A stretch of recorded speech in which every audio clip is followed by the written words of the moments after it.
How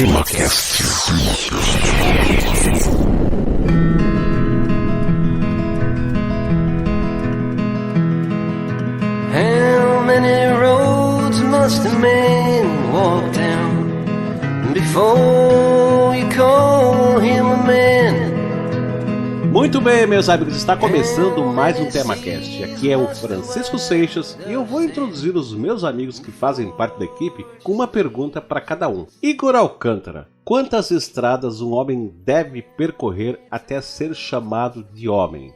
42? Isso tá me soando assim, tipo um enigma do universo. Mas ok, e você, Jorge Virgílio? Quantos mares uma pomba branca deve navegar antes de dormir na areia? A resposta para esta e outras perguntas, meu amigo Francisco Seixas, está soprando no vento. Olha só, se você pegou a referência da letra da música que acabamos de citar, você percebeu que no episódio de hoje nós vamos falar dele, do cara que revolucionou o mercado de música e inspirou toda a sua geração, inclusive os Beatles, até o Douglas Adams. Ele foi vencedor do Prêmio Nobel de Literatura de 2016, de um Oscar, de um Global Award e de nada menos do que 12 prêmios Grammy. É o artista solo que mais tem discos na lista dos melhores 500 discos da história da revista Rolling Stones e reconhecido como o maior compositor da história da música popular. Sim, nós estamos falando dele, de Robert Allen Zimmerman,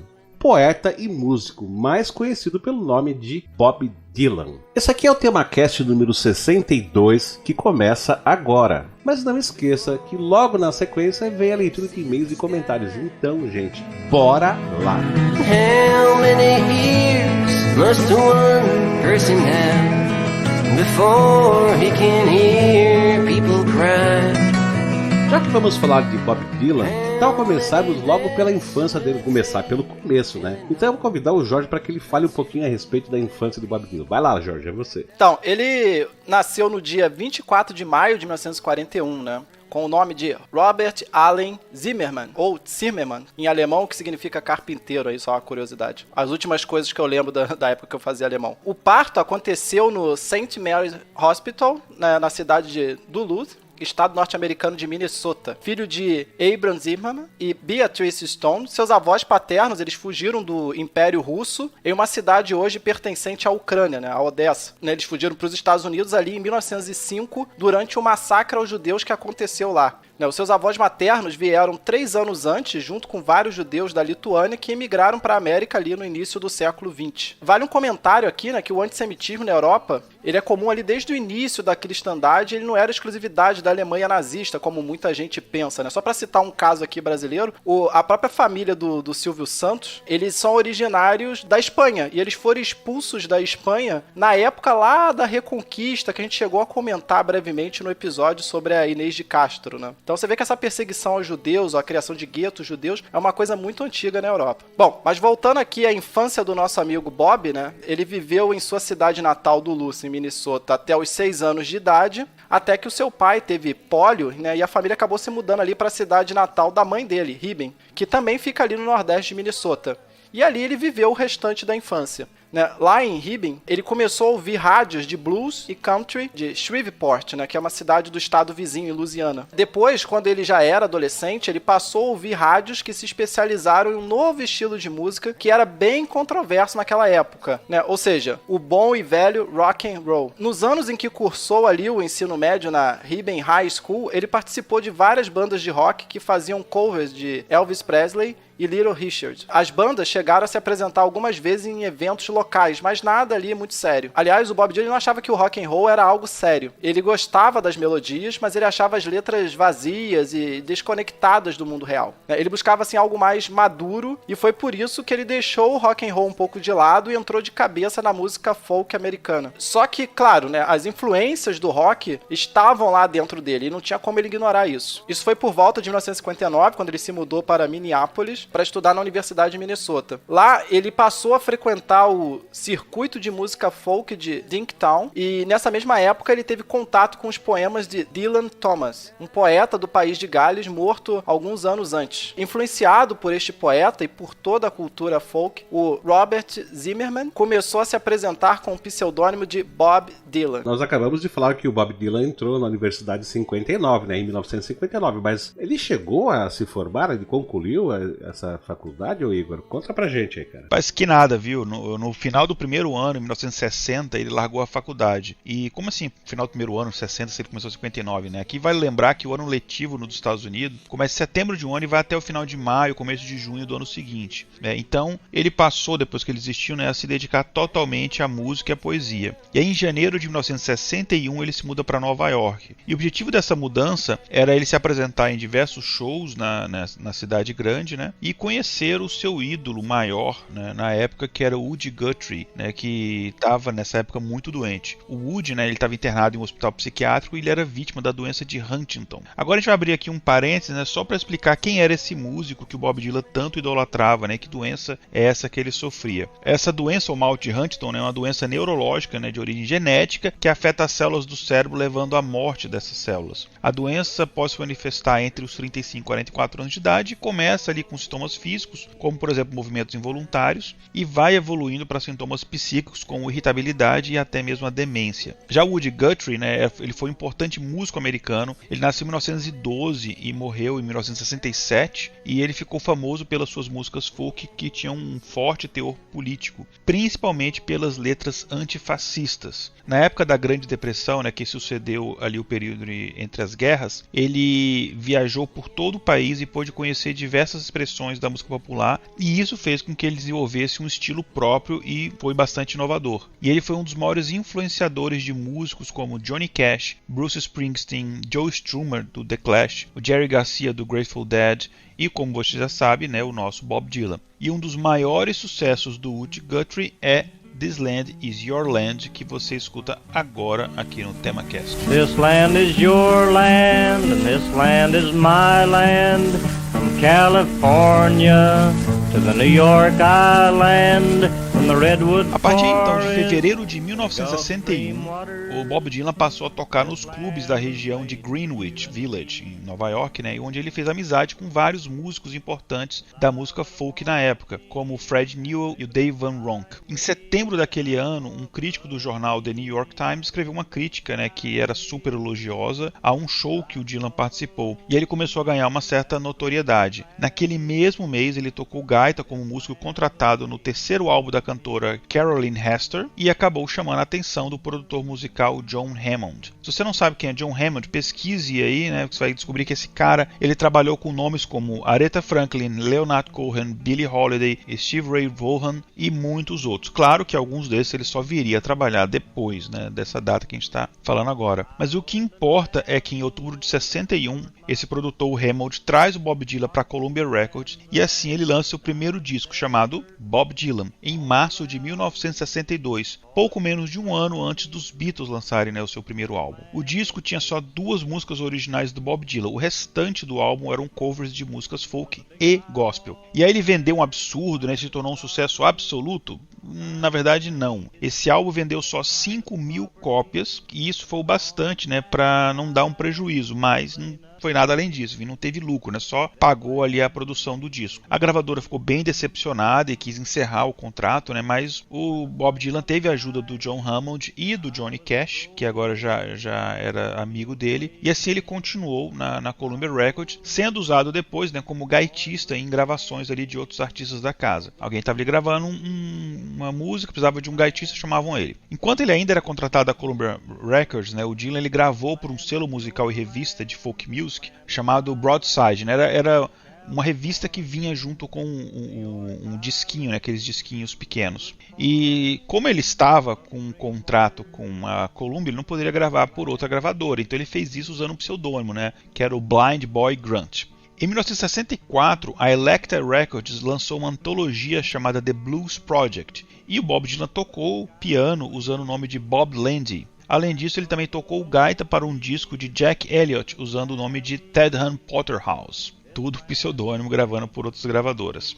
Antes de assinar e gravar o seu primeiro disco, né, ele havia assinado um contrato de gerenciamento com Roy Silver. Só que o Silver não estava ali sendo um bom agente, então em 62 ele assinou um outro contrato com Albert Grossman, passando a ter então 2 agentes. Mas logo ali o Grossman, o novo agente, pagou ali a quantia de $10.000 ao outro agente, o Silver, e aí ele se tornou o agente exclusivo do Bob Dylan. E nesse mesmo ano, em 1962, o nosso Robert Zimmerman legalmente mudou seu nome para Robert Dylan. Então ele já era, o nome dele passou a ser, né, Robert Dylan, no papel mesmo. E pro pessoal que não sabe, né, Bob é um apelido para o nome Robert, né? Exatamente. Voltando aí ao Albert Grossman, né, esse agente dele, ele foi agente do Dylan até 1970, então aí bastante tempo. E ele tinha uma personalidade que era muito confrontadora, mas ele era extremamente leal ao Bob Dylan. E devido a esse estilo assim mais agressivo, o Grossman teve muitos atritos com o produtor John Hammond, né, que levou o Bob Dylan para a Columbia Records. E por isso o Hammond foi substituído no segundo álbum do Dylan por Tom Wilson, que era um jovem produtor de álbuns de jazz de artistas negros. E aí, 1962 continuava sendo um ano bem agitado, né, para o nosso poeta, porque em dezembro ele faz sua primeira viagem ao Reino Unido. E ele fica lá até janeiro de 63, então fica ali pouco menos de 2 meses. E ele foi convidado para aparecer no drama, né, da BBC Madhouse on Castle Street. E ao final ele toca Blowing in the Wind. E essa é uma das primeiras vezes que essa música, né, hoje clássica, foi apresentada. E uma das primeiras vezes, se não a primeira, que o Bob Dylan apareceu na televisão. E infelizmente em 68 esse material foi destruído pela BBC. E até onde a gente sabe não existe nenhuma cópia dele. E aí, enquanto ele estava na Terra da Rainha, ele se apresentou em vários clubes folk de Londres. E além disso, ele tomou contato com a música folk que estava sendo produzida ali do outro lado do oceano. Hey, Mr. Tambourine Man, play a song for me. I'm not sleepy and there is no place I'm going to. Ao contrário do seu primeiro disco, né, que só tinha 2 músicas originais, o segundo disco, Free Willing, lançado em maio de 63, e vale aqui um parênteses, para muitas pessoas fãs de Bob Dylan, esse é o melhor álbum dele. Eu não digo o melhor, mas para mim ele é um dos melhores, né? Fecha parênteses. Então ele lançou em maio de 63 o Free Willing, segundo álbum, e esse marcou o início do nome do Bob Dylan como um dos mais influentes compositores de seu tempo, né? Inspirado pelo ídolo Woody Guthrie, muitas músicas tinham uma temática política forte, bem atual, né? Como Oxford Town, que foi inspirado no primeiro estudante negro que se arriscou a fazer matrícula na Universidade do Mississippi, né? O James Meredith. E o álbum já abre com a linda Blowing in the Wind, que a gente inclusive abriu o episódio de hoje, que foi parcialmente derivada da melodia de uma tradicional música cantada pelos escravos do sul chamada No More Action Block. Já a letra questionava o status quo político e social. Outra música que vai destacar nesse álbum é A Hard Rain's A Gonna Fall, que fazia referências a um apocalipse que estava prestes a acontecer. Olha que interessante, semanas depois do disco ser lançado, aconteceu a crise dos mísseis de Cuba, que a gente comentou lá atrás dos episódios sobre a Guerra Fria. Bom, essa música veio bem a calhar com aquele momento, né? Que, enfim, e por isso já estava logo ali na boca do povo. Com esse disco, o Bob Dylan ele chocava o mundo não só do folk music, mas da música em geral, com as letras que seguiam uma narrativa de fluxo de consciência ao invés do que era tradicional na época, que era o fluxo cronológico. Ele influenciou todo mundo que tinha alguma relevância na época. Se você ouviu os episódios que a gente falou sobre os Beatles, vocês já sabem que o Dylan influenciou os Beatles. E os Beatles, claro, também influenciaram o Dylan. Havia uma influência mútua aí. E a respeito desse segundo álbum, Free Willing, o George Harrison disse, que abre aspas, nós apenas tocamos, nós apenas usamos isso. No caso aqui, né, ele está se referindo ao disco. O conteúdo das letras, das canções e a atitude era incrivelmente original e maravilhoso. Fecha aspas. E esse álbum, né, começou a colocar o Dylan como uma voz da sua geração, já que ele entendeu que os jovens americanos estavam preocupados com questões como armas nucleares e o crescente movimento pelos direitos civis, né? Eles estavam preocupados muito além a músicas de amor e coisas mundanas. E a capa do disco é bem interessante, que a capa do disco traz o Bob Dylan andando de braços dados com uma mulher, e essa mulher em questão é a artista Susie Rotolo, que era sua namorada na época e foi o primeiro relacionamento sério que ele teve. Ela era filha de um casal membro do Partido Comunista e eles ficaram juntos até 64. Isso numa época que comunista era caçado até nos Estados Unidos. Além da sua poesia, né, outra coisa que chamou a atenção de todos, agradando a alguns e desagradando a outros, foi a voz, né, do Bob Dylan. com um vocal assim meio desafinado, meio anasalado, bem diferente do tradicional vozeirão de locutor de rádio que muitos dos seus percussores, como o próprio Elvis Presley, né, tinham, ele acabou chamando a atenção. Era diferente aquilo dali. Era muito diferente do que o público esperava. E uma pessoa que ajudou muito no começo da carreira do Dylan, ao gravar algumas de suas músicas numa versão, digamos, mais palatável para o público geral, era uma pessoa ali que acabou se tornando amiga do Bob Dylan e ajudou ele a alavancar a sua carreira, e depois acabou se tornando também namorada dele, que é a famosíssima Joan Baez. Aliás, né, muitos artistas passaram a gravar músicas do Bob Dylan, alguns dos quais que a gente citou lá no episódio da British Invasion. Entre eles eu vou citar aqui, por exemplo, The Byrds, Sonny e Cher, né, o Cher que o pessoal gosta tanto, The Hollies, The Turtles, Manfred Mann.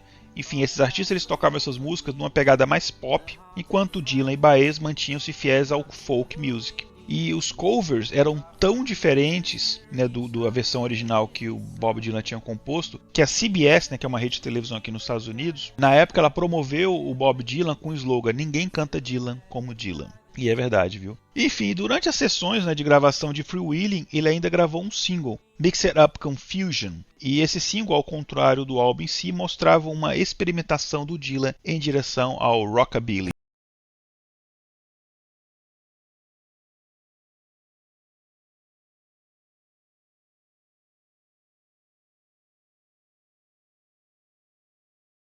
Em 1973, Bob Dylan e Joan Baez se tornaram figuras importantes no movimento pelos direitos civis. Eles inclusive cantaram juntos na famosa Passeata de Washington, que foi em agosto. Este evento é um marco na luta pelos direitos civis dos negros americanos, e foi inclusive onde o Martin Luther King proferiu o famoso discurso do "Eu tenho um sonho". O casal também se engajou muito nos protestos contra a guerra do Vietnã que ocorria naquela época. Só que mesmo antes disso, em maio de 63, logo após lançar seu disco, ele dava mostras de seu engajamento e personalidade com um incidente do programa do Ed Sullivan, programa esse que também comentamos lá no primeiro episódio sobre os Beatles. Pois bem, um executivo da rede TV CBS disse que uma de suas músicas, uma tal de Talking John Burke Paranoid Blues, era muito pesada e muito ofensiva. Só que ao invés de concordar com a censura, ele simplesmente se recusou a tocar. E aqui vale lembrar, gente, que essa mesma rede aí, desse mesmo programa, né, do Ed Sullivan, também fez uma censura lá pro Jim Morrison, do The Doors. Lembra disso, né, naquele episódio que a gente fez. Só que o Jim Morrison concordou com a censura e na hora ele cantou o que ele tinha que cantar e dane-se. Mas só que é o seguinte, o Bob Dylan, ele não aceitou essa crítica e ele simplesmente se recusou a tocar. E nós estamos falando de um programa de TV que era o mais popular daquela época e que alavancava a carreira de qualquer um. Falar não para eles era quase que, antes de qualquer coisa, né, um suicídio na carreira, né, era um ato de uma grande coragem. E o engajamento político de Dylan marcou seu terceiro álbum, The Times They Are A-Changing, lançado em janeiro de 64. É o primeiro disco onde todas as músicas são composições dele mesmo, né, são composições próprias. A primeira música do disco é a música título, né, que o Dylan fez numa tentativa de criar um hino para o movimento dos direitos civis. Essa é, até hoje, uma de suas músicas mais famosas. Only a Pawn in Their Game, numa tradução assim, bem chutada aqui, apenas um peão no jogo deles, fala do assassinato de um ativista dos direitos civis, Medgar Evers. E The Lonesome Death of the Ratty Carroll fala da morte de uma outra ativista, Ratty Carroll, pelas mãos de um jovem branco de classe alta. Além de todo esse material político, o disco contava também com músicas de amor como Boots of Spanish Leather e também One Too Many Mornings. Já ao final de 1963, Bob Dylan se sentiu manipulado pelos movimentos da música folk e por outros movimentos de protesto político e acabou se afastando, né, desses movimentos organizados e acabou se concentrando no seu ativismo político e em ações individuais não conectadas com nenhuma organização em particular. Em apenas uma noite de junho de 64, ele gravou seu quarto álbum. Eu vou repetir, em apenas uma noite. Ele gravou todo um álbum, que foi lançado em 8 de agosto daquele mesmo ano com o nome de Another Side of Bob Dylan. O clima deste disco era mais leve e tinha assim um humorzinho, era bem mais humorado, né? Duas músicas do disco, Black Crown Blues e I Don't Believe You, She Acts Like We Never Have Met,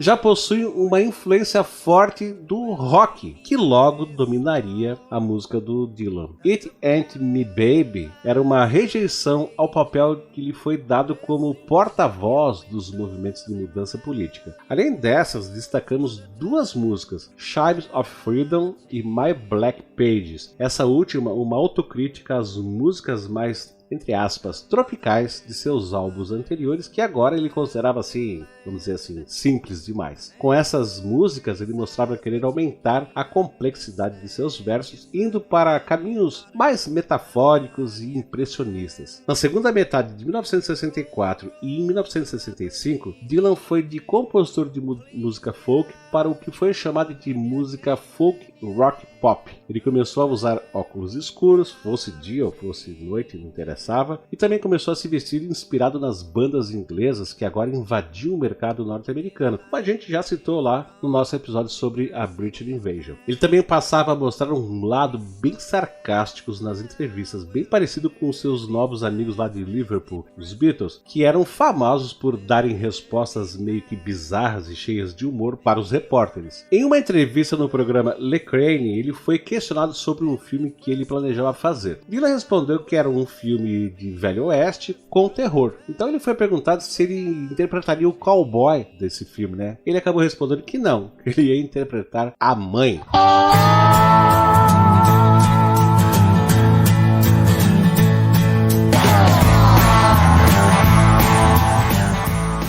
Como o Bob Dylan lançou já quase 40 álbuns, a gente não vai aqui comentar todos, né? Mas alguns merecem destaque, né? Como o quinto álbum dele, de março de 1965, Bringing It All Back Home, que marcou as primeiras gravações de Bob Dylan usando uma guitarra elétrica. Uma música que se destaca nesse quesito, muito inspirada em Chuck Berry, é a Subterranean Homesick Blues. A letra dessa música era inspirada na poesia do movimento beatnik, né? E aqui, para quem não conhece o movimento beatnik, ele era uma filosofia, né, antimaterialista, né, contrária ao conformismo e aos valores burgueses, que ficou ali popular entre a juventude norte-americana, em particular a nova-iorquina, no pós-Segunda Guerra Mundial. Então essa Subterranean Homesick Blues, ela é considerada uma antecessora do rap. Inclusive, essa música veio acompanhada por um vídeo onde, ao invés de cantar a música, Dylan apenas mostrava cartazes com palavras específicas da letra. Depois que aquela palavra era cantada pela música, ao fundo, ele jogava o cartaz fora e mostrava um com a próxima palavra, né? Bem simples, mas foi a primeira vez que isso foi feito, e depois essa ideia foi copiada em clipes de música, propaganda e vídeos fofos do Facebook, né? Como vocês já devem ter visto vários assim. Só sugerir aos ouvintes, coloca no YouTube lá Subterranean Homesick Blues, pra vocês verem o clipe, é bem bacana, vale a pena. Ah, sim, com certeza, e você encontra isso aí facinho. Bom, esse disco ainda contava com Mr. Tambourine Man, que foi também gravada pelos Byrds e se tornou um sucesso instantâneo e até hoje uma de suas músicas mais famosas. No mesmo ano, né, em 1965, Dylan se apresentou no Newport Folk Festival e fez seu primeiro show com guitarra elétrica desde a época de escola. Ele tocou apenas 3 músicas e saiu após sofrer muitas vaias. Seriam as vaias, então, causadas, né, ocasionadas ali pela guitarra elétrica, né, algo que seria, vamos dizer assim, um pecado mortal na música folk? Bom, a maioria das pessoas que estiveram presentes no dia disseram que sim, mas tem gente que diz que as vaias foram pelo apresentador do festival ter anunciado que Dylan tocaria um conjunto de músicas curto, né, menor do que o previsto devido ao tempo que eles tinham restante de festival. De todo modo, o mundo da música folk foi muito crítico ao uso da guitarra elétrica e ele sofreu ali o chamado mal do João Gordo, né, e foi nomeado traidor do movimento. Quem não sabe o que é esse mal do João Gordo, nós estamos falando do João Gordo dos Ratos de Porão, que recebeu essa alcunha de traidor do movimento por um rapaz que eu não vou citar o nome. É que ele trocou, né? Ele era punk, aí foi pra heavy metal, teve umas coisas assim, não dá? Mas eu chamava ele de traidor do movimento punk muito antes do rapaz que a gente não vai citar o nome do nominável. E ele é uma coisa que irrita bastante ele enfim, irritava bastante o Bob Dylan também. Ele era traidor, segundo aquele que não se deve nomear. Continuando aqui, né? Isso, né? Essa coisa dessa perseguição à guitarra elétrica, ela lembra um evento que ocorreu aqui no Brasil, a chamada Passeata contra a Guitarra Elétrica, né? Que se deu lá em São Paulo em 1967 e contou com vários nomes da MPB, como Elis Regina e do Lobo, e tinha até o Gilberto Gil, né? Que participou, mas eu já vi entrevista dele dizendo que ele se arrepende de ter participado disso. Ironicamente, meses depois, Gilberto Gil se apresentou com os Mutantes no segundo Festival de Música da Record. Quer dizer, já estava arrependido alguns meses depois. Bom, mas isso é assunto para outro programa.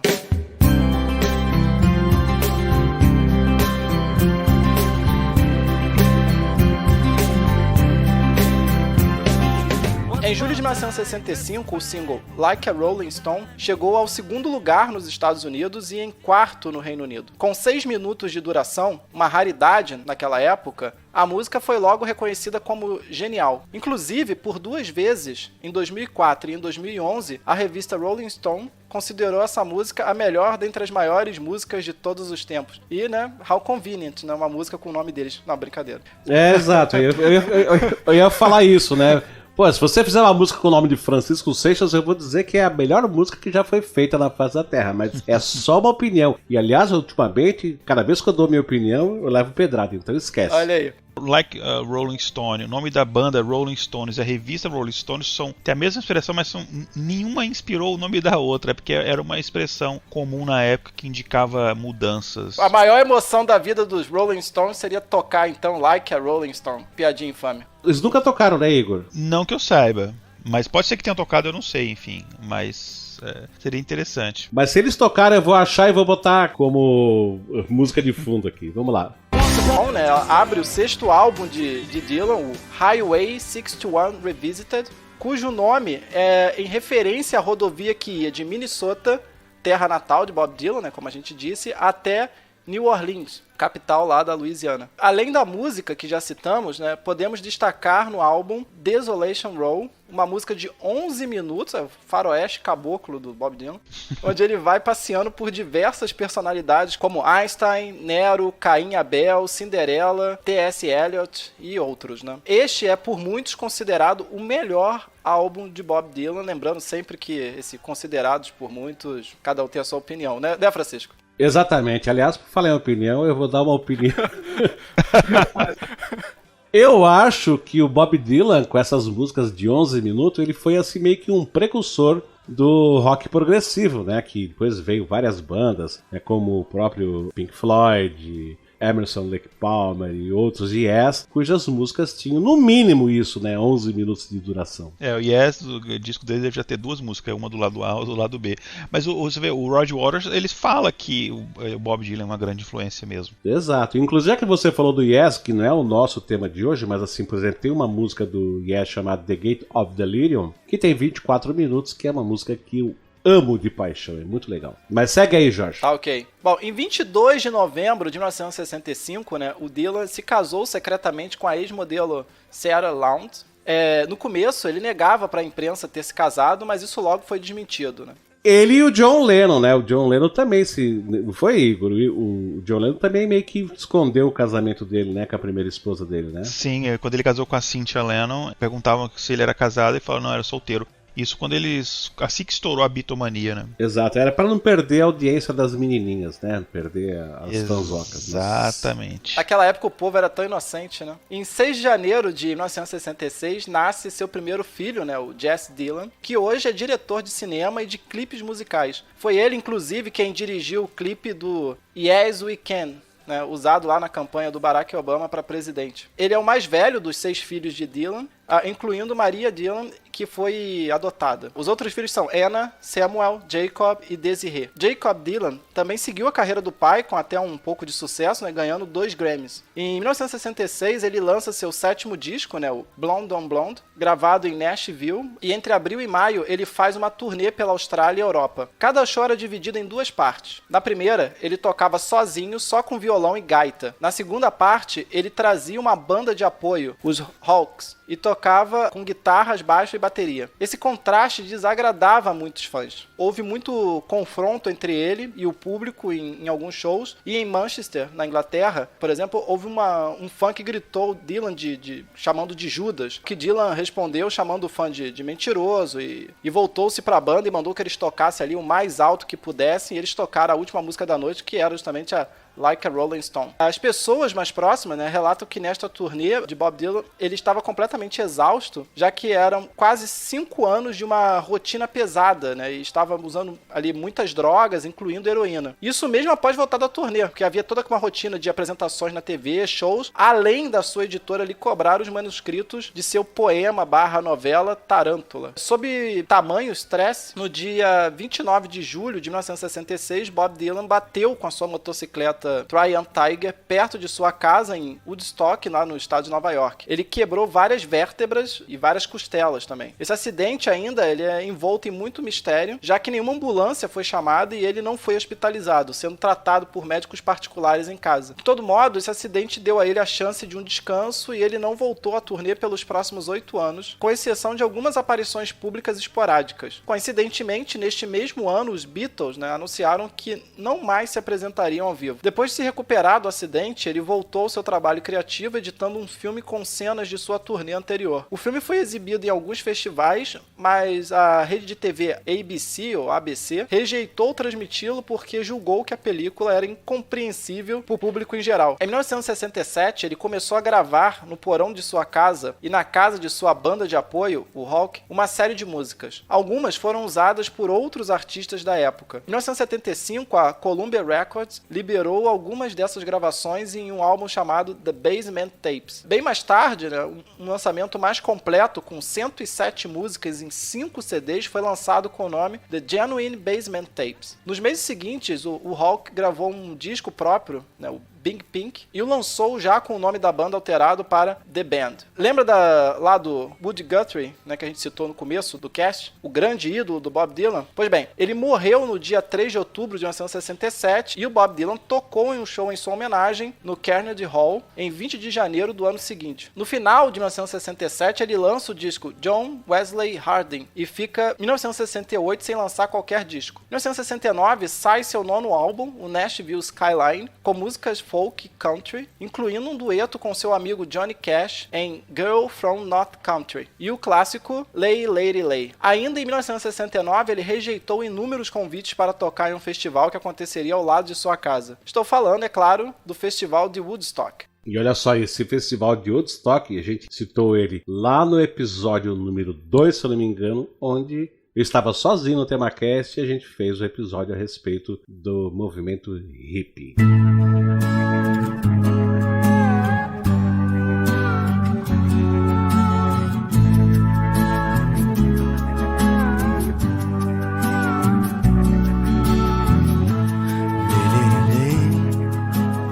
Em 1970, ele lançou o disco duplo Self Portrait, em que tinha várias músicas já lançadas anteriormente e poucas inéditas. O álbum ele foi muito criticado e vendeu muito pouco. No mesmo ano, ele lança New Morning, cuja uma das músicas, If Not For You, o George Harrison gravou no seu primeiro disco solo, né, o álbum triplo All Things Must Pass, que contava ainda com uma música que George e Bob escreveram juntos, I'd Have You Anytime. Em 71, o George Harrison, e para quem não lembra aqui não sabe, o George Harrison é o guitarrista dos Beatles, né? Em 71, o George Harrison, obviamente aqui a gente já está falando da carreira solo dele, né? Ele organizou um concerto beneficente, né? O famoso Concert for Bangladesh, e o Bob Dylan foi convidado e aceitou o convite para se apresentar. E isso rendeu muita mídia para o evento, né? Já como o Jorge falou, ele vivia recluso nessa época e estava ali bastante tempo sem tocar. Em 72, o Bob Dylan compôs a trilha sonora para o filme Pat Garrett em Billy the Kid. Ele também atuou, né, interpretando Alias, que era um dos membros da gangue, né, do Billy the Kid. E o filme não foi um sucesso de bilheterias, mas no ano seguinte ele lança um disco com essas músicas, né, da trilha sonora, e uma delas se torna a sua música mais tocada até hoje, Knocking on the Heaven's Door. Sim, caro ouvinte, se você achava que essa música era do Guns N' Roses, você se enganou, essa música é do Bob Dylan. E aproveitando aqui que a gente está falando, né, disso, o Guns N' Roses também não escreveu Live or Let Die, essa música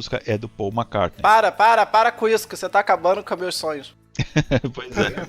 É bem assim, é bem assim. Aliás, ô Igor, tem muita gente aqui no Brasil de uma certa idade que acha que aquela música Lá Vem o Sol tararara, é do Zito Zambiasi. Não, essa daí é do Lulu Santos. O Zico Zambiani é o do Hey Jude, não fique assim. Acabamos de furar várias bolinhas de sabão na cabeça de muitas pessoas que nos ouvem. Só para encerrar esse assunto, já me falaram uma vez assim que o Lulu Santos é demais, isso aqui, até os Beatles já gravaram um cover dele, né? Olha isso, olha isso! Enfim, eu acho que a pessoa tava zoando, não é possível. E não era?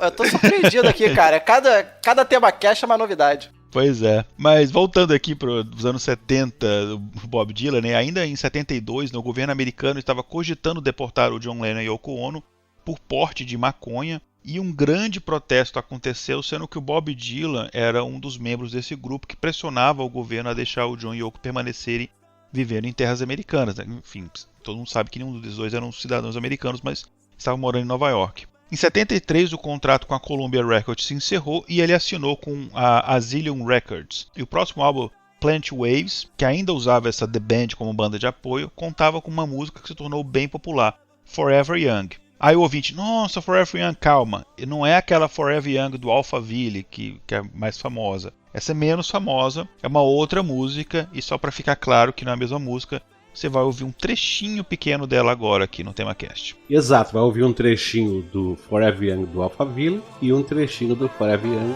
do Bob Dylan.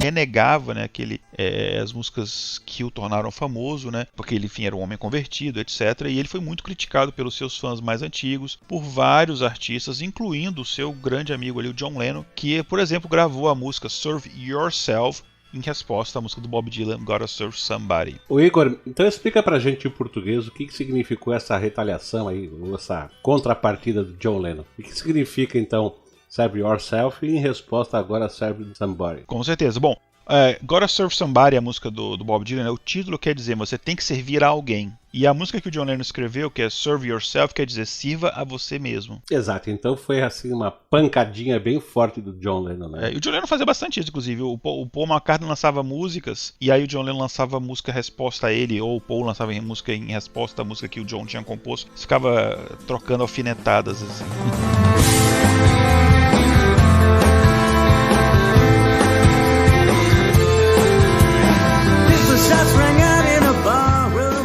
Bom, essa fase gospel acabou durando muito, né? Já no final de 1980, ele fez alguns shows onde tocou alguns de seus clássicos da década de 60. Seu disco seguinte, Shot of Love, seu 21º álbum de estúdio, trazia algumas músicas não religiosas. Every Grain of Sand até lembrava alguns versos da poesia de William Blake. Mesmo assim, a maior parte do disco seguia a tendência religiosa dos dois anteriores. Os outros álbuns que ele lançou nos anos 80 não alcançaram o mesmo sucesso das décadas anteriores. Ele tentava dar um ar mais atual às suas músicas, né? Aquela coisa assim, tipo, ficar moderninho, mas acabou que isso não fez com que ele saísse do seu estilo. Ainda nessa mesma década, né, na década de 80, ele participou de alguns shows e gravações com fundo filantrópico, como por exemplo o famoso single You Are the World, produzido lá pelo Michael Jackson. Em abril de 1986, ele se aventurou no mundo do rap quando colaborou com sua voz no verso de abertura de Street Rock, música do rapper Kurt Blount. Essa é considerada uma das piores performances de Bob Dylan. Aliás, os anos 80 foram assim, marcados com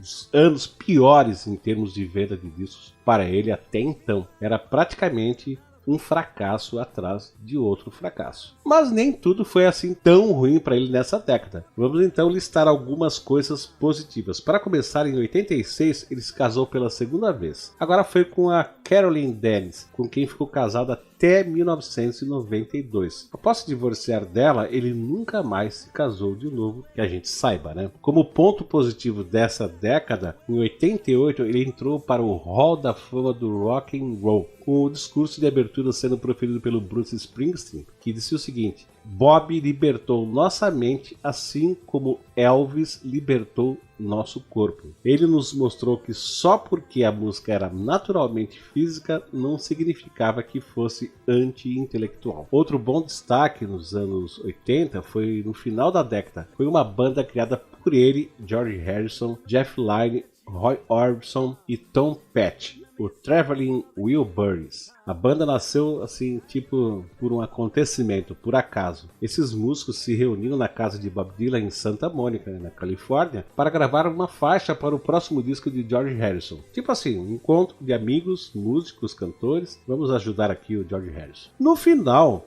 a coisa deu tão certo que eles se dedicaram por uns 10 dias para lançar um disco inteiro, o Traveling Wilburys Volume 1, que seria o terceiro mais vendido dos Estados Unidos nessa época. Isso foi em 88. No final do ano, Roy Orbison morre e os membros restantes se reúnem para lançar o segundo álbum dessa banda, que era o Traveling Wilburys Volume 3. Esse segundo disco foi gravado em 1990. Nos anos 90, Bob Dylan lançou 4 álbuns: Under the Red Sky, em 1990, e Good As I've Been To You, em 1992, World Gone Wrong, em 1993, e Time Out of Mind, em 1997. Under the Red Sky trazia canções simples e foi dedicado à sua filha caçula, Desiree, que teve com a sua nova esposa, Caroline Dennis. O disco tinha várias participações especiais, como George Harrison, Slash do Guns N' Roses, Stevie Ray Vaughan e Elton John. Mesmo assim, o álbum recebeu críticas negativas e foi muito mal de vendas. Em 1991, Bob Dylan recebeu um Grammy pelo conjunto da obra. O prêmio foi entregue pelo ator Jack Nicholson. Na época, estava acontecendo a Guerra do Golfo e Bob Dylan tocou Masters of War, ou Deuses da Guerra, ou Mestres da Guerra. Música do seu segundo disco, o The Free Wheeling, de 1963.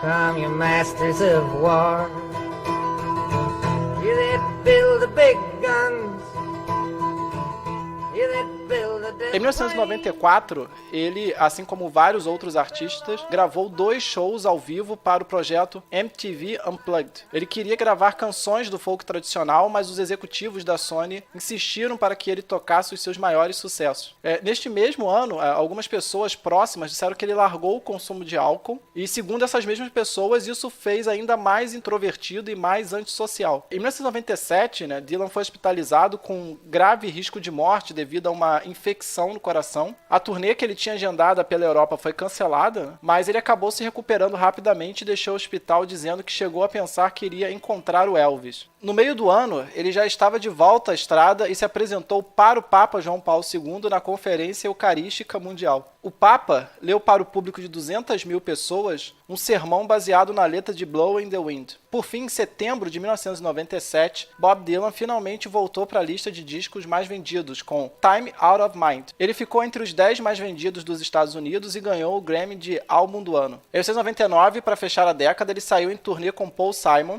em shows com 3 partes. Em 2 partes, cada um tocava sozinho, sendo que na parte do meio eles tocavam juntos. A turnê foi bastante elogiada. Já no começo deste milênio, em 2001, ele ganhou o seu primeiro Oscar pela música Things Have Changed, escrita para o filme Garotos Incríveis. No mesmo ano, por uma infeliz coincidência, ele lança no trágico dia de 11 de setembro de 2001 o disco Love and Theft, que vendeu mais ainda que seu antecessor, chegando a ficar entre os 5 mais vendidos. Uma curiosidade é que ele mesmo produziu o disco sob o pseudônimo de Jack Frost. A primeira década deste século foi então ótima para Bob Dylan. Em 2003, ele coescreveu o filme A Máscara do Anonimato com o diretor Larry Charles. Aqui ele usou outro pseudônimo, que foi o de Sergei Petrov. Ele também fez o papel principal do filme.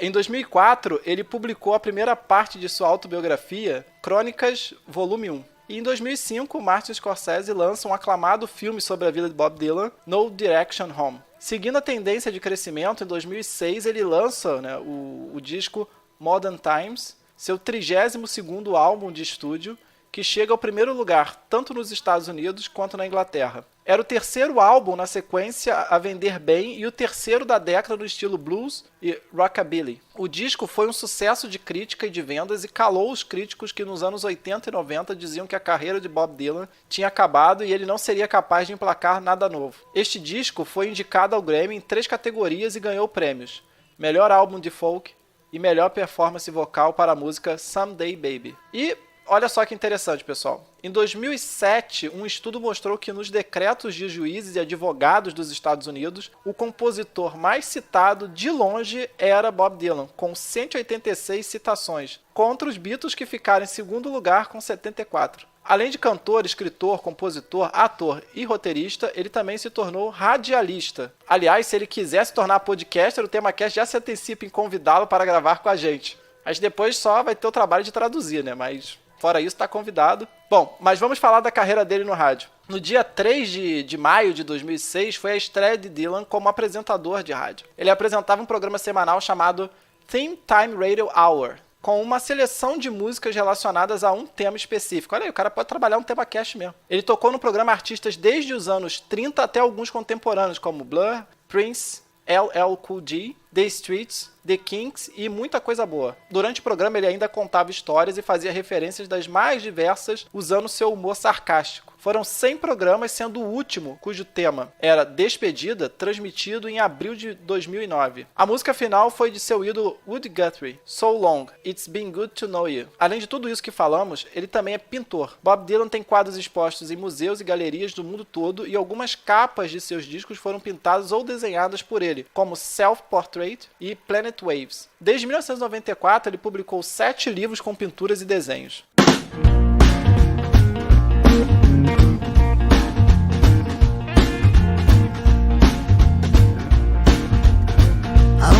O disco seguinte de Dylan, Together Through Life, de abril de 2009, também alcançou o primeiro lugar de vendas nos Estados Unidos e na Inglaterra. Ele foi bem recebido pela crítica e pelo público, e no final do mesmo ano ele lançou um álbum com canções natalinas, né, o Christmas in the Heart, que teve muitas críticas positivas, mas não vendeu tão bem quanto os anteriores. Depois deste, ele lançou uma série de álbuns ao vivo e coletâneas e mais 4 álbuns de estúdio com músicas inéditas. Tempest, em 2012, Shadows in the Night, em 2015 e Fallen Angels, em 2016, e o novíssimo Triplicate, que foi lançado os dias antes de gravarmos esse episódio, em 31 de março de 2017. E é o primeiro álbum triplo de Bob Dylan. Também conhecido como Semana Passada, né? Exatamente. Do ponto de vista de nós que estamos gravando agora. Todos, né, com exceção deste último, que ainda é cedo para dizer, foram sucesso absolutos de vendas, ficando sempre entre os 7 mais vendidos. Pois aí, o mundo todo comentou o fato de Bob Dylan ter recebido o prêmio Nobel, ou Nobel, né? Porque a gente fala que é Nobel, a gente fala que é Nobel. Mas todo mundo criticou, muitas pessoas, né? O mundo todo criticou o fato dele ter recebido esse prêmio de literatura em 2016. Aliás, devido ao seu jeito recluso, ele ficou semanas em silêncio sobre este prêmio e apenas recebeu a medalha do Nobel neste último dia 1º de abril, em uma cerimônia discreta e sem a presença da imprensa em Estocolmo, onde ele tinha agendado 2 shows. Além de sua autobiografia, livros como as poesias que escreveu para suas músicas e 7 livros com suas pinturas, ele também publicou Tarântula, um livro de poesia em prosa muito bem recebido pela crítica. Com sua poesia, ele se tornou a voz de uma geração e hoje ele é celebrado como o maior poeta norte-americano da segunda metade do século XX, algo que já comentamos aqui em outros episódios. Na opinião do TemaCast, esse prêmio foi muito bem merecido. Eu já coloquei a minha opinião aqui como se fosse de todo mundo. Mas eu concordo. Aliás, eu acho que eu dividiria com ele e com Jim Morrison, mas de qualquer maneira, né? Concordo plenamente. Deixa pra lá. Mas essa opinião é opinião de comunista ou pessoal da direita? Eu acho que o TemaCast, ele é de esquerda destro, sei lá, enfim, a gente... aliás, eu não sou nem de direita nem de esquerda, eu só não quero ladrão na minha vida. Tanto faz se você é de direita se você é de esquerda, o governo vai colocar no seu meio.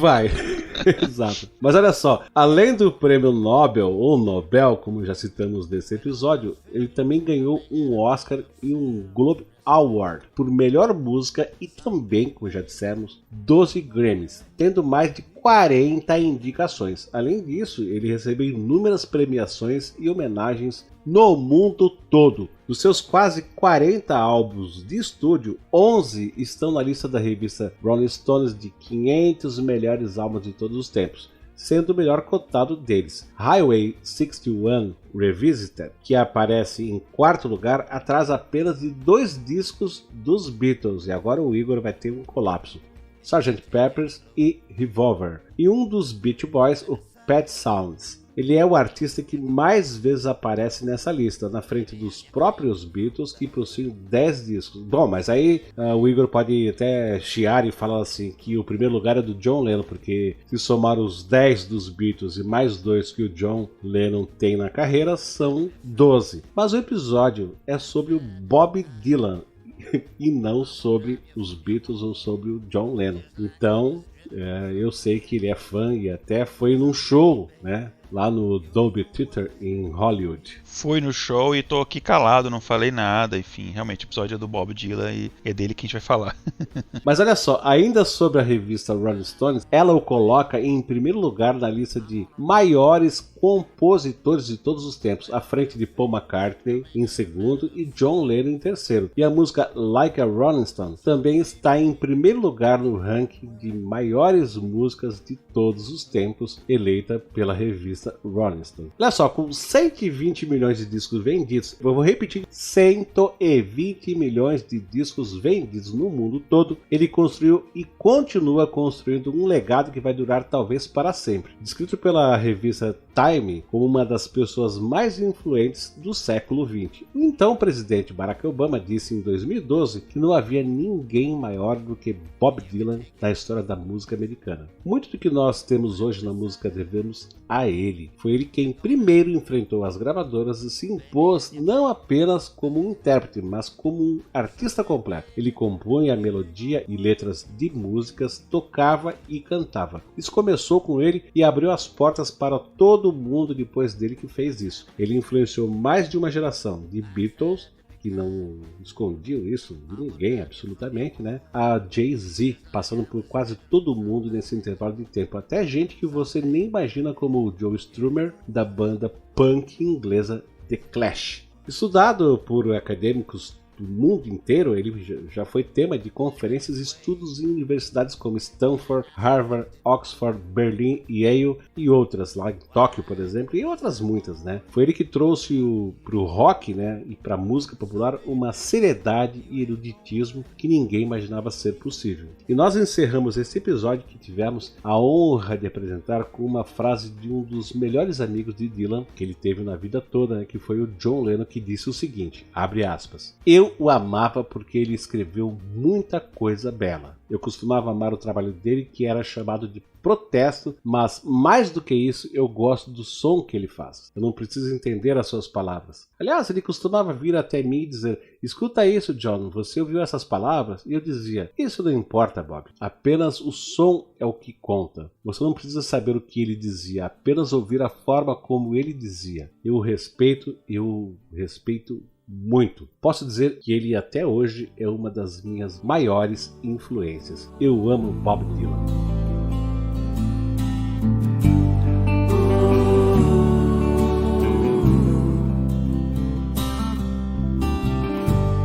E esse foi o nosso episódio que nós fizemos para o Bob Dylan. E agora a gente vai para o nosso bloco de jabá e eu vou convidar o Igor Alcântara para fazer o seu jabá. Olha, eu vou primeiro fazer um jabá que não é para mim aqui, enfim, mas eu tive a oportunidade de escutar o álbum mais recente dele, né, o Triplicate, e tá bem bacana. Eu recomendo aos ouvintes darem uma conferida nos trabalhos mais recentes do Bob Dylan. Eu vou fazer aqui um jabá do meu segundo livro, que chama Sonhos e Delírios. Tem tempo que eu não falo dele, porque tem a ver com um tema musical, que ele é um livro extremamente musical, é uma fantasia, é um livro de fantasia, né, o único nesse gênero, inspirado no universo do Neil Gaiman. É uma releitura do universo do Neil Gaiman, digamos assim, e muitas das cenas ali que são descritas no livro são inspiradas em músicas, incluindo músicas do Bob Dylan. Tem vários easter eggs escondidos ali que de repente sei lá, o ouvinte conhece esses artistas dessas décadas, 60, 70, vai saber identificar. Então, é o Sonhos e Delírios, que você pode encontrar, como sempre, em versões digital, impressa, enfim, todo tipo de opções. E mais detalhes você encontra lá no meu site, que é o igoralcantara.com.br. Exatamente. E você, Jorge Virgílio de Almeida? Então, Francisco Seixas, meu jabá, como sempre, é falar do TemaCast e pedir às pessoas que nos escrevam, porque tem muita gente que nos ouve, mas nunca nos escreveu. Então, vamos lá, pessoal, vamos deixar de ser preguiçoso e mandar uma mensagem aqui pro TemaCast, e-mail, comentário nos episódios, sempre lembrando de colocar lá nome, cidade, estado, idade, se você não tiver problema com a idade, que a gente gosta. Profissão. Bom, já que você tá falando, Jorge, eu vou te fazer a pergunta, cara. Pra onde que a gente vai agora, meu caro? Seguir para a leitura de e-mails. Eu quero deixar um grande abraço pro Igor. Quero deixar um outro grande abraço para o Jorge, que são meus parceiros, meus amigos aqui, que me ajudam a fazer esse podcast. E um grandíssimo abraço para aquelas pessoas que nos ouvem a cada 15 dias. E a gente encerra por aqui. Fica aí mais um pouquinho que vai ter leitura de e-mails e comentários. Até o próximo episódio e até daqui a pouco na leitura dos e-mails e dos comentários, tá? Bye, bye. Tchau, tchau. Tchau, pessoal. Até a próxima.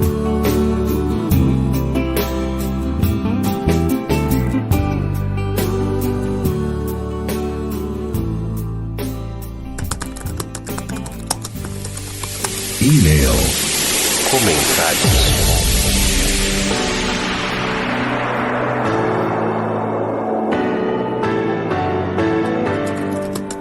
Hoje está eu e o Jorge Virgílio, porque o Igor não teve condições de participar. E nós temos essa quinzena, o Jorge, avaliações lá na iTunes Store. Então eu vou começar aqui. Quem nos avaliou lá foi o Breno Vieira, com 5 estrelinhas, que disse o seguinte: o melhor. Assim como ocorreu com vários ouvintes, também fiz a maratona e adorei todo o trabalho. Muito bem feito e de uma dedicação incrível. Parabéns a todos e sucesso sempre. Meu nome é Breno Vieira, administrador. Sou de Timóteo, Minas Gerais, atualmente moro no Rio de Janeiro. Adoro todos os episódios, em especiais os históricos e bibliográficos. Sucesso a todos e vida longa ao TemaCast. Valeu, Breno. Obrigado aí pela avaliação e pelo comentário. Tá? Um abração para você. Valeu mesmo, Breno.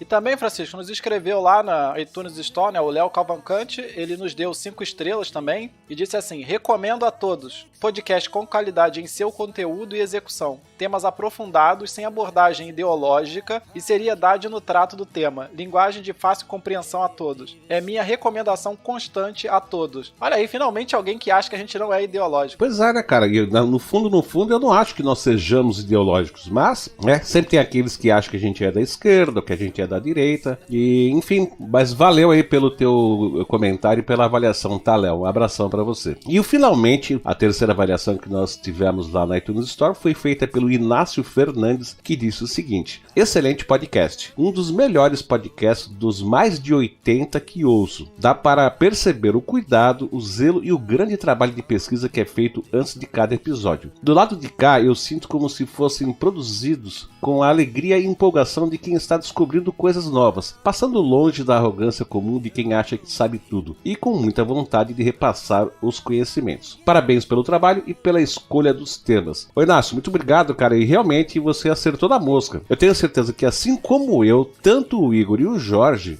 também acabam aprendendo muito com os episódios que a gente produz aqui no TemaCast. Pra dizer a verdade, né, acho que na maioria dos casos a gente acaba aprendendo durante, né, a redação da pauta, né? Não é que a gente tinha um grande conhecimento pregresso e aí a gente está aqui agora iluminando o Brasil. Normalmente a gente escolhe um assunto, estuda sobre ele e tenta passar o máximo de informação. Exatamente. Bom, então agora a gente vai lá para os comentários que o pessoal deixou no nosso site e eu vou convidar aí o Jorge para que comece a fazer essa leitura. Comentou lá no episódio do Lampião, no episódio antigo do TemaCast, episódio número 6, o Rodrigo Ribeiro. Ele disse assim: desenhavam cruzes nas testas com facas. Inspiração para o Bastardos Inglórios? Olha, cara, eu não sei se foi inspiração, né? Ele tá se referindo à turma do Lampião, que quando chegava lá nos vilarejos, eles iam pra cima do pessoal lá e faziam barbaridades. E nesse episódio, a gente cita que eles faziam na testa das pessoas, eles desenhavam cruzes, né? E ele tá dizendo,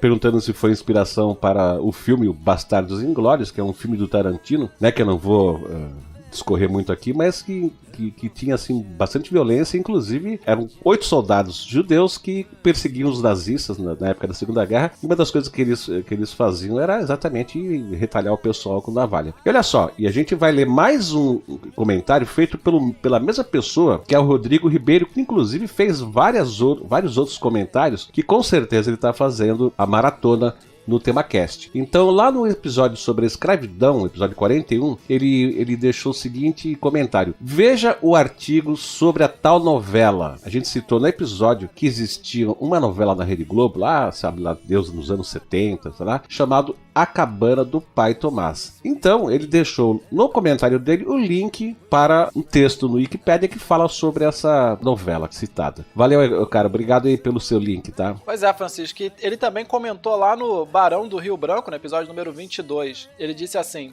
tem uma cidade na região metropolitana de Curitiba com o nome dele, Rio Branco do Sul. Exato, a gente falou bastante, né, a respeito do Rio Branco, o episódio se tratava a respeito dessa pessoa, né, desse personagem, e a gente deve ter falado durante o episódio que existiam em vários locais do Brasil homenagens ao Rio Branco. Então ele está dizendo que lá em Curitiba existia, na região metropolitana, uma cidade com o nome dele, que é o Rio Branco do Sul. E de novo o Rodrigo Ribeiro comentou mais uma vez em mais um episódio, que foi o episódio sobre as campanhas eleitorais, o episódio número 51, mais recente. Ele falou o seguinte: olha a canelada. O plebiscito para sistema de governo foi em 1993. Minha primeira eleição foi em 96 e a única que votei em cédula, pois na época morava em uma pequena cidade, que era o Jaraguá do Sul, em Santa Catarina. Mas olha, Rodrigo, me parece que foi o Igor que fez um comentário, assim, de improviso a respeito do plebiscito que ocorreu aqui no Brasil sobre o sistema de governo, mas acho que ele falou assim de improviso, ele com certeza não afirmou que fosse, mas você está dizendo que foi em 93, então tu está trazendo mais informações aí para esse episódio. E como você fez o comentário lá no post, as pessoas que ouvirem o episódio, que passarem lá, certamente vão ver o seu comentário e já vão sair mais informados. Um abração, cara. Obrigado aí pelos comentários que você deixou em vários episódios. Então, Francisco, continuando aqui, comentou lá no episódio do Barão do Rio Branco também o Moura Zero. E eu tenho que fazer aqui um adendo sobre esse comentário, porque aparentemente ele passou desapercebido da equipe TemaCast, porque parece que é um comentário já tem um ano. Então, cabeças irão rolar aqui nessa equipe. Mas, né, a gente vai ler aqui agora, a gente pede desculpa aí ao Moura se ele ficou decepcionado que a gente não leu, mas que realmente passou que a equipe não viu. Mas agora a gente encontrou seu comentário e vai falar aqui. Bom, ele disse assim, Francisco: olá, pessoal. Hesitei um pouco em ouvir esse cast sobre uma figura que só lembro por causa das notas de cruzeiros e da rua movimentada no centro de Fortaleza que leva o seu nome. Mas tive uma grata surpresa por constatar a importância histórica do Barão do Rio Branco e pela forma muito interessante como foi apresentado. Parabéns, pessoal. Ô, Moura, um abração pra você, obrigado pelo teu comentário. Desculpa aí, tá, pelo lapso Na verdade, o Jorge não tem nada a ver com isso, porque o Jorge entrou pra equipe bem depois disso, né? Foi erro meu ou do Igor na época. Provavelmente erro meu. Então fica aqui nosso pedido de desculpa, e eu queria que o Jorge explicasse rapidamente que cabeça é que vai rolar aí, cara. Fala pra mim. Olha aí, dos estagiários que nós não temos, mas... Olha aí. Exato, então vamos adiante. Olha aqui, uma outra pessoa que comentou foi o William Rochadel. Ele comentou no nosso episódio sobre o Serviço Secreto Brasileiro, a parte 3, que disse o seguinte: que episódio incrível, o que suscita ainda mais a discussão sobre a privacidade. Afinal, não é só a partir da internet que nossos dados se tornam abertos, mas também em diversos outros meios. Uma bela reflexão sobre controle. Além disso, destaque para o discurso de fechamento do episódio. Muito bem destacada a imagem do povo e a sociedade escravocrata ainda enraizada. Lamentável é ver um povo guerreiro ainda subjugado por uma democracia ilusória. Muito obrigado pelo episódio, realmente trouxe diversas reflexões a partir da história de uma agência um tanto desconhecida, que ficou pendente. Foi a utilidade para hoje. Em quais ações a agência ajudou o país nos últimos anos? Há uma divulgação sobre isso? Aí eu vou pedir para o Jorge fazer um comentário rápido aqui, porque ele já respondeu lá esse comentário do William. Então, só para quem não viu, então, rapidamente, Jorge, passa aí pra gente o que foi que tu respondeu. Não, Francisco, eu disse que a gente comentou isso lá no episódio mesmo, né? Que a função principal da BIM era processar as informações e ajudar o governo em assuntos estratégicos, mas assim como as outras agências que precisavam antecederam a BIM, a BIM tem uma função assim muito genérica, uma coisa muito solta, realmente, novamente destacando aquele problema de definições que não dizem nada e que abre margem para o cara fazer qualquer coisa, né? Então você vê a BIM envolvida em coisas esquisitas, né? Como, por exemplo, promover a sua própria imagem. É uma agência de segurança, né? Uma agência de informações que financia filmes, como o filme horroroso Segurança Nacional, cujo objetivo era, digamos assim, propagandear a agência para o povo brasileiro. Eu acho que isso é meio esquisito gastar verba pública, né, de uma agência de segurança com esse tipo de coisa. Então você vê que, enfim, a agência, em teoria, ela se mete com qualquer coisa que ela quiser. E nos últimos anos eu sei que ela andou aí agindo naquelas manifestações de 2013, normalmente perseguindo os inimigos de sempre, né? Sindicalistas, estudantes, qualquer tipo de coisa que eventualmente incomode o governo ou a própria agência. Obrigado aí pelo comentário, tá, William? Um abração pra você, cara. E Francisco, comentou também no episódio, né, do Serviço Secreto Brasileiro, parte 3, o Darley Santos, episódio carregado de informação. Fico só a imaginar o trabalhão que deve dar o levantamento e sistematização em pauta das informações. Muito bom. Mas dessa vez chama atenção para a boa trilha sonora do cast. Sempre fica legal e de bom tom. Obrigado aí, Darley, pelo comentário e por esse elogio, cara. A gente sempre procura fazer a trilha sonora do episódio da seguinte maneira: que as músicas complementem ou que apontem para o assunto que a gente está falando, ou pelo menos para a época em que o assunto que está sendo discutido ocorreu, tá? A gente muito raramente faz uma trilha sonora assim que é incidental, uma coisa assim que fica solta, tá? Mas normalmente a gente faz esse tipo de esquema. E Jorge, assim, olha, no mesmo episódio, né, que é o Serviço Secreto Brasileiro parte 3, a nossa amiga Priscila Guerreiro comentou, ela estava sumida, né, mas ela escreveu o seguinte: Oi pessoal, terminei de ouvir hoje essa trilogia, ainda não coloquei para minha mãe ouvir, e assim que fizer, volto para comentar. Passei mesmo para deixar um abraço para todos vocês. E a Priscila, ela falou que quando a gente faz trilogias, ela deixa para sair a última parte, que é para ela ouvir tudo de uma vez, tá? Então, nesse meio tempo, ela fica meio afastada. Mas valeu pela lembrança e pelo comentário, tá, Priscila? Um abração pra você. Pois é, Francisco, mas dessa vez ela falou que ela foi ouvindo um por um. Ela chegou a comentar isso também. Só que ela tava meio sem tempo, tava de férias, deu uma pausa nos podcasts, inclusive no TemaCast, depois fez uma maratona aí. Mas continuando aqui, comentou também no Serviço Secreto Brasileiro parte 3, o Nós Redna. Muito obrigado pela trilogia. Estou terminando de ouvir a terceira parte, mas já agradeço antecipadamente pelo ótimo trabalho. PS, para datar o meu comentário, o Lula fez depoimento hoje para a Lava Jato, olha aí.